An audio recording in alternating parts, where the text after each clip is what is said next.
दरम्यानचा तो आता पूर्ण मिटलाय असं समजायचं का? एक लक्षात घ्या की मुंबई महानगरपालिकेच्या निवडणुकीनंतर पहिल्यांदाच महाराष्ट्र नवनिर्माण सेनेचे अध्यक्ष राजसाहेब ठाकरे हे शिंदे साहेबांना भेटायला आलेत. कदाचित काही काम असू शकतं, कारण शिंदे साहेब स्वतः उपमुख्यमंत्री असून मुंबई शहराचे पालकमंत्री देखील आहेत. त्यामुळे काही लोकांची कामं असू शकतात. काही पक्षामध्ये जेव्हा महानगरपालिकेच्या निवडणुकीला सामोरे जाताना काही प्रश्न त्यांच्या समोर आलेले असतील, ते प्रश्नांची उत्तरं किंवा त्या प्रश्नांचं सोल्युशन कसं काढावं यासाठी काही ही भेट असू शकते. पण मग एक शीतलजी, अजून एक प्रश्न असा आहे की या निमित्तानं भविष्यातले काही राजकीय समीकरण बदलण्याचे संकेत मिळतात?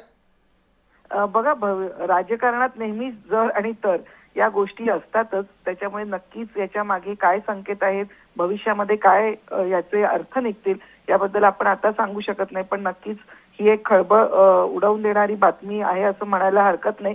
खळबळ कदाचित उबाठाच्या गोटामध्ये उडालेली असेल, परंतु आमच्या मते तरी ही भेट काही कामासाठीच असू शकते. जी, धन्यवाद या प्रतिक्रियेच्यासाठी.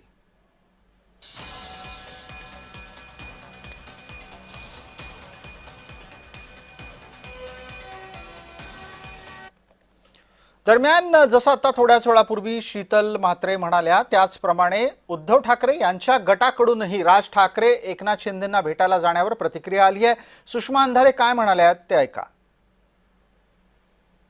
एकनाथ शिंदे हे जरी माझ्या विरोधी पक्षाचे असले तरी ते राज्याचे उपमुख्यमंत्री आहेत आणि राज ठाकरे हे महाराष्ट्र नवनिर्माण सेना या एका स्वतंत्र पक्षाचे पक्षप्रमुख आहेत.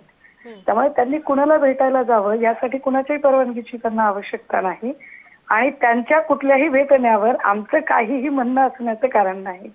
त्यामुळे ते कशासाठी गेले, ते का भेटले याच्यावर मी खलबतं का बरं करावी.